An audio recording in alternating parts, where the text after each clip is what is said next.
अस्सलाम वालेकुम, आदाब, नमस्कार साथियों। मैं वासिद कुरैशी, नवलगढ़, राजस्थान। आज पहुंचे हैं जिला कलेक्ट्रेट के ऑफिस के अंदर डॉक्टर अरुण गर्ग सर, जो कि अभी वर्तमान समय के अंदर प्रेजेंट टाइम के अंदर हमारे झुंझुनू जिले के आईएएस है। सर, सबसे पहले तो मेरे चैनल पर आपका बहुत बहुत अभिनंदन है, स्वागत है। आभार आपका। Thank you so much sir. जैसे ही मैं यहाँ पे ऑफिस में आया सर, मैंने एक चीज़ बहुत ज़्यादा नोटिस की।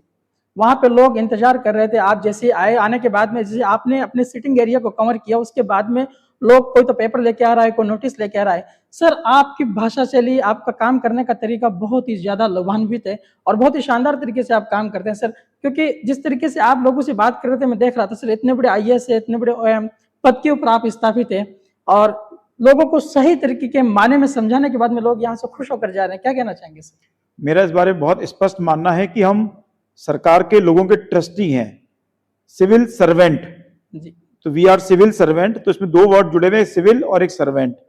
सिविल मतलब है कि हमारा व्यवहार बहुत ही मर्यादित होना चाहिए, सिविलाइज्ड होना चाहिए। सेकंड, हम इस समाज के सर्वेंट है, हमें कोई मालिक बनने की गलतफहमी या गलत मानसिकता दिमाग में नहीं रखनी चाहिए। हमें एक मौका दिया गया है समाज की सेवा करने के लिए, कानून की पालना कराना और उसके माध्यम से लोगों को राहत देना।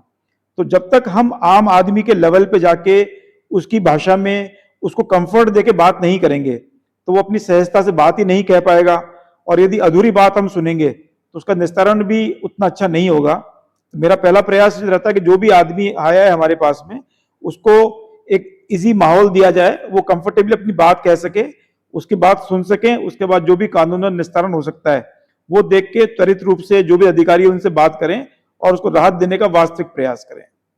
सर, झुंझुनू से पहले आपकी पोस्टिंग कहाँ रही? झुंझुनू से पहले मैं जनवरी 96 से राजकीय सेवा में हूँ। पिछले 30 साल से अलग अलग जगह पे मेरी पोस्टिंग रही है। एज डिस्ट्रिक्ट कलेक्टर मेरी ये फर्स्ट पोस्टिंग है।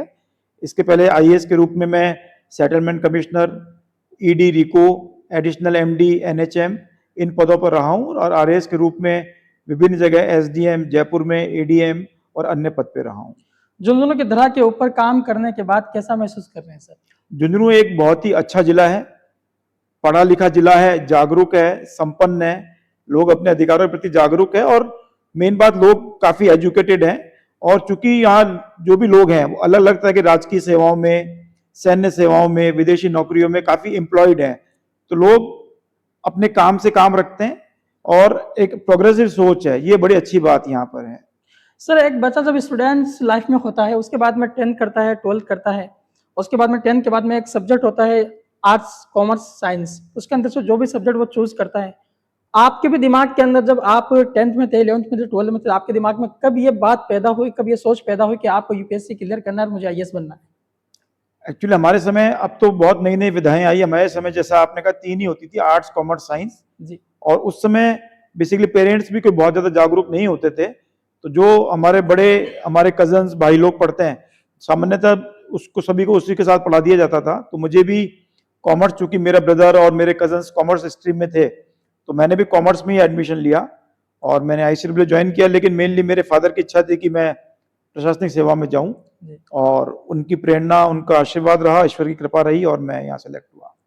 सर, जॉब तो बहुत होती है, जैसे आईएएस जो है, इंडियन एडमिनिस्ट्रेटिव सर्विस, इंडिया के टॉप 10 जॉब के अंदर आती है, तो जॉब दूसरी भी कर सकते थे, आपने आईएएस क्यों किया? आईएएस इसलिए कि मैं मानता हूँ जितनी विविधता हमारी नौकरी में, दुनिया में किसी नौकरी में नहीं है।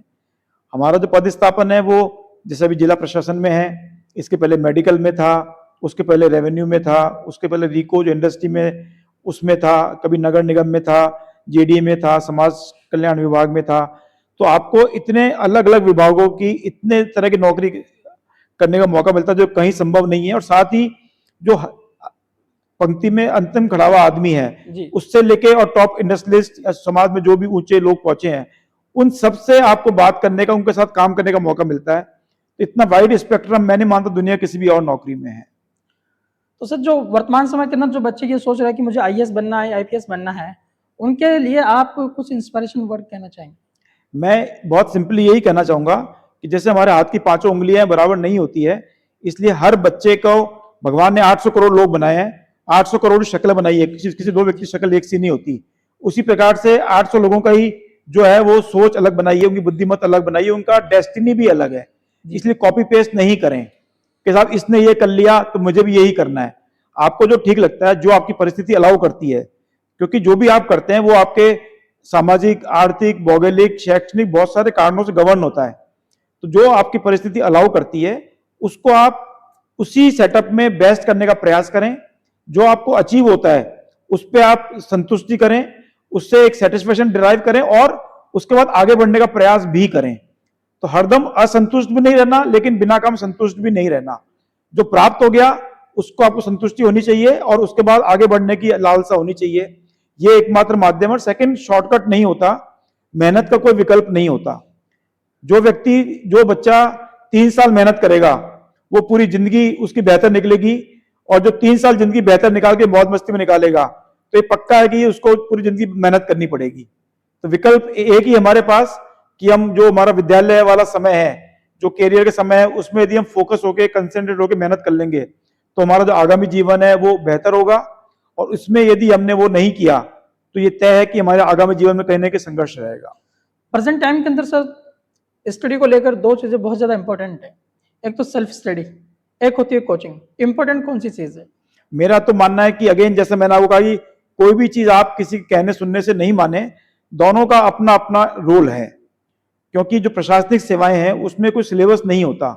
जैसे कहते हैं anything under the sun can be asked, तो आप पूरी दुनिया नहीं पढ़ सकते हो। तो क्या नहीं पढ़ना है वो भी आपको जानकारी होनी चाहिए। तो मेरा मानना है कि एक प्रॉपर मिक्स दोनों का होना चाहिए, जहां पर आपको कोई कोचिंग के माध्यम से कोई रेडीमेड सामान मिल रहा है, कोई दुनिया की 1000 बुक्स में से पढ़ के उन्होंने आपको 500 पेज में सब कुछ दे दिया है और आपको उतनी ही आवश्यकता है, तो वहां आप उसको पढ़ सकते हैं। लेकिन जो मेन सब्जेक्ट है, टेक्स्ट है, हिस्ट्री पढ़नी है, इकोनॉमिक्स पढ़नी है, ज्योग्राफी पढ़नी है, तो मेरा मानना है कि जो एनसीईआरटी की बेसिक बुक्स है वो अवश्य पढ़नी चाहिए। वो मूल है, हमारे मूल कॉन्सेप्ट्स क्लियर होने चाहिए। तो एक अच्छा कॉम्बिनेशन जिसमें ज्यादा सेल्फ स्टडी हो लेकिन आवश्यकता अनुसार कुछ कोचिंग मटेरियल भी हो, वो मैं मानता हूं कि एक बेस्ट अप्रोच है। Thank you so much sir. Sir, जैसे आपकी एजुकेशन की जर्नी रही और एजुकेशन की जर्नी के अंदर कहीं ना कहीं कोई इंसिडेंट हो जाता है या खुशी का पल हो जाता है, तो खुशी का पल कौन सा रहा, इंसिडेंट कौन सा रहा? खुशी का पल तो 11th में मेरे बोर्ड में 5th पोजीशन आई, तो वो मेरे लिए बड़ी खुशी की बात है कि राजस्थान में 5वीं रैंक मुझे मिली। और उससे जो पर्सनल खुशी होती है परिवार को, समाज को, दोस्तों को, वो रही। इंसिडेंट का, हाँ, मैंने आईएएस का एग्जाम दिया। आईएएस के एग्जाम में मेरे बाकी सब पेपर बहुत अच्छे हुए, ऐसे भी मेरे हिसाब से बहुत अच्छा हुआ। लेकिन मुझे नहीं पता कि क्या हुआ था कि मुझे ऐसे में 200 में से सिर्फ 25 नंबर मिले, और वो कारण था कि मेरा इंटरव्यू कॉल भी नहीं आया, और उसके बाद फिर मैंने आरएएस ज्वाइन कर लिया। तो मैं मानता हूं कि वो एक इंसिडेंट रहा, और बाकी तो कमोबेश पूरे जीवन ईश्वर की विशेष कृपा ही रही है। सर, प्रशासन के बीच और जनता के बीच में पिछले 10 सालों के अंदर कुछ डिस्टेंस पैदा हो गई, इसके अंदर क्या कारण रहा? सरकारों का रोल है, या फिर जनता नहीं समझ पा रही है, या फिर प्रशासनिक जो अधिकारी है वो अपनी सही तरीके से रेस्पॉन्सिबिलिटी नहीं निभा पा रहे? नहीं, मैं ये मानता हूं ये तो सतत प्रक्रिया है कि सरकार का काम यही है कि जो चल रहा है उसको बेहतर करने का प्रयास करना, और जो निर्णय किए हैं उसका आम जन तक पहुंचाने के लिए कोशिश करना। और जो समाज के विभिन्न संस्थाएं हैं वो भी इसमें काम करती है। तो सरकार ने जैसा भी ग्रामीण सेवा शिविर, शहरी सेवा शिविर, सहकारिता शिविर आयोजित किए, इसका पर्पस भी यही है कि जो सरकार की एजेंसीज है वो डाउन द लाइन जाए, लोगों से इंटरेक्ट करें, लोगों को बताएं। हम रात्रि चौपाल करते हैं, हमारे एसडीएम रात्रि चौपाल करते हैं, गांव में जाते हैं, सभी जिला स्तरीय, उपखंड स्तरीय अधिकारी वहां रहते हैं। लोग न सिर्फ समस्या सुनते हैं बल्कि लोगों को जानकारी देते हैं कि उनके लाभ के लिए क्या क्या कार्रवाई की जा रही है। जो जिला स्तरीय अधिकारीगण है उनकी वीकली मीटिंग हम लेते हैं और उनको ये इंसिस्ट करते हैं कि लोगों तक हमें पहुंचाना है कि क्या उनके लिए सरकार की क्या योजनाएं हैं।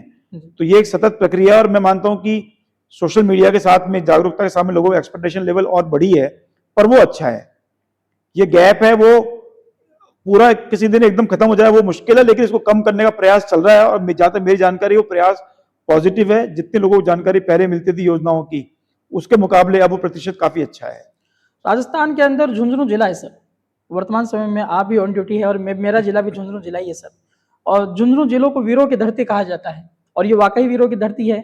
यहाँ झुंझुनू जिले से लगभग सैकड़ों सैनिक फौज के अंदर है हमारे, और देश सेवा करते हैं। क्या कहना चाहेंगे इसमें? इसमें कोई शक नहीं है कि झुंझुनू शिक्षा की और सैनिकों की शौर्य की नगरी है। हमारे यहाँ के काफी सर्विंग सैनिक भी हैं, और जो शहीद हैं वो भी करीब 450 शहीद झुंझुनू से हुए हैं। तो ये अपने आप में बहुत गर्व की बात है। तो इस माटी में ही वो बात है कि शौर्य और देशभक्ति यहाँ की मिट्टी में है। और आम जन में मैं कहूंगा कि वो भावना यहाँ पर है। जी। तो झुंझुनू जिला एक आदर्श जिला है इस माध्यम में कि देश की सेवा करने के लिए और देशभक्ति की भावना रखने के लिए झुंझुनू जो है एक अग्रणी जिला है।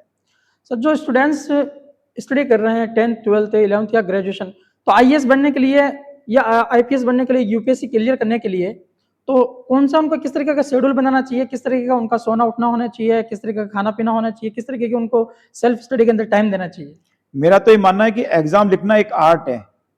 तो केवल पढ़ाई करके आप सोचे कि आप बन जाएंगे, वो संभव नहीं है। कोई आदमी 24 घंटे नहीं पढ़ सकता। बहुत जरूरी है कि पहले प्रॉपर प्लानिंग की जाए। एक बहुत सिंपल कहावत है, failing to plan is planning to fail. यदि आपने प्लान नहीं किया और काम चालू कर दिया तो तय है कि नतीजा जो है वो फेल्योर ही होगा। पहले आप प्रॉपर प्लानिंग करें कि आप क्या अटेम्प्ट कर रहे हैं, आरपीएससी अटेम्प्ट कर रहे हैं, यूपीएससी अटेम्प्ट कर रहे हैं, कब आपने सोचना शुरू किया है, कब आपको एग्जाम देना है। जैसे आज हम बात करें, आज कोई बच्चा यदि सोचता है कि साहब मुझे यूपीएससी लिखना है, तो वो यूपीएससी लिखेगा अगले मई 26 में, उसके बाद में सितंबर 26 में उसका मेंस होगा। तो करीब करीब 1 साल का समय उसके पास में है। तो मेरा मानना है कि प्रॉपर प्लानिंग उसको करनी चाहिए। बच्चा किस बैकग्राउंड से है, उसकी ऑलरेडी कितनी तैयारी है, लेकिन मोटा मोटी मैं मानता हूं कि उसको कंबाइंड तैयारी करनी चाहिए अभी अप टू फरवरी, मेंस और प्रीलिम्स की मिला के। उसके बाद में मार्च अप्रैल के 2 महीने जो है, 2-2.5 महीने, वो सिर्फ प्रीलिम्स पे फोकस करना चाहिए। और प्रीलिम्स देते ही मई एंड के बाद में फिर 3 महीने में वापस कस के तैयारी करनी चाहिए। मेंस के लिए जो तैयारी उसने पहले की हुई है उसको श्योर करना चाहिए और सितंबर में एग्जाम देना चाहिए। तो आप किस परिस्थिति पे कब निर्णय कर रहे हैं, आपका क्या बैकग्राउंड है, किसकी कितनी तैयारी है, वो देखते हुए हमें निर्णय करना चाहिए। लेकिन ओवरऑल पिक्चर कि मैं प्रीलिम्स दूंगा, लेकिन प्रीलिम्स हुए बाद मेंस की पढ़ाई मैं नहीं कर सकता, पढ़ाई मुझे पहले ही करनी पड़ेगी। तो एग्जाम के जो पेपर्स पहले के पिछले कुछ वर्षों के पेपर्स हैं वो जरूर देखने चाहिए। उसको देखने से आपको आइडिया हो जाएगा कि किस तरह के एग्जाम क्वेश्चंस आते हैं, क्या तैयारी चाहिए। 10 साल पेपर आप देखेंगे, 2-3 दिन लगाएंगे उसमें, तो आपको खुद को एक फेयर आइडिया हो जाएगा कि आप कहां पर खड़े हैं और आपको कहां पर ज्यादा फोकस करना चाहिए। सर समाज के लिए एजुकेशन के माध्यम से एक पॉजिटिव थिंक होनी चाहिए, और बहुत बड़े जो रेस्पॉन्सिबल पर्सन होते हैं कम्युनिटी के, वो करते भी हैं। तो एक समाज के अंदर एजुकेशन का बोलबाला उठेगा तो बोलने की क्षमता, बैठने की क्षमता, मान सम्मान, रिस्पेक्ट, ये जीवन के अंदर हमारे पैदा होगा। तो एजुकेशन कितना इंपॉर्टेंट लाइफ के अंदर सर, शब्दों के माध्यम से आप बताएंगे तो लोग ज्यादा इंस्पायर होंगे। मेरा बहुत स्पष्ट मानना है कि एजुकेशन की इंपॉर्टेंस के को प्रश्न चिन्ह करना ही अपने आप में हास्यास्पद है। गलत व्यवस्था यह है कि हम एजुकेशन को सिर्फ रोजगार से जोड़ते हैं। जी। एजुकेशन करके कोई नौकरी करना आवश्यक नहीं है।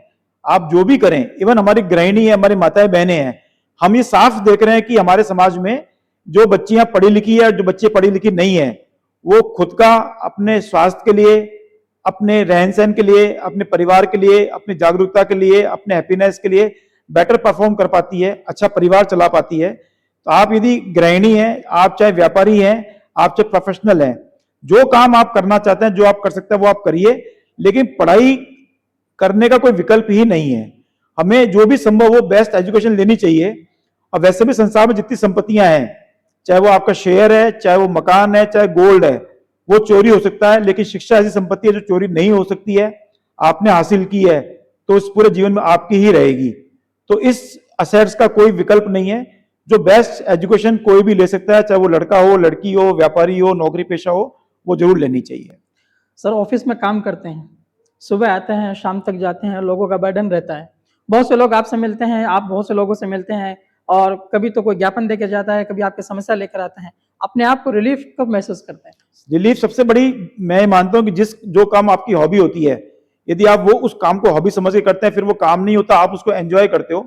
तो मैं तो अपने आप को ब्लेस्ड मानता हूं कि हमें हमारा राजकीय दायित्व करने के साथ में लोगों को राहत देने का मौका मिल रहा है। तो इससे बढ़िया जीवन में कुछ नहीं हो सकता कि आप अपना रोजगार, अपना प्रोफेशन भी कर रहे हैं और साथ में आपके थोड़े एफर्ट से लोगों को राहत भी दे रहे हैं। तो ये तो विन विन सिचुएशन है। तो उस काम को बर्डन में कभी नहीं समझता। मुझे वो अच्छा लगता है कि यदि मेरे कुछ प्रयास से कुछ लोगों को राहत ज्यादा मिल पाए, बेहतर मिल पाए, तो वो सुकून देता है। और जिस काम में सुकून मिलता है उससे फिर थकान नहीं होती। आप अच्छा प्रयास कर रहे हैं, इसके लिए शुभकामनाएं। Thank you so much sir, thank you so much. ये थे हमारे साथ में जिला collector Jhunjhunu doctor Arun Garg sir, जिन्होंने महत्वपूर्ण समय के अंदर से मुझे समय दिया। इनका मैं आभार प्रकट करता हूँ, धन्यवाद प्रकट करता हूँ। मिलते हैं एक नए व्यक्ति के साथ, नए विचार के साथ। जय हिंद, जय भारत।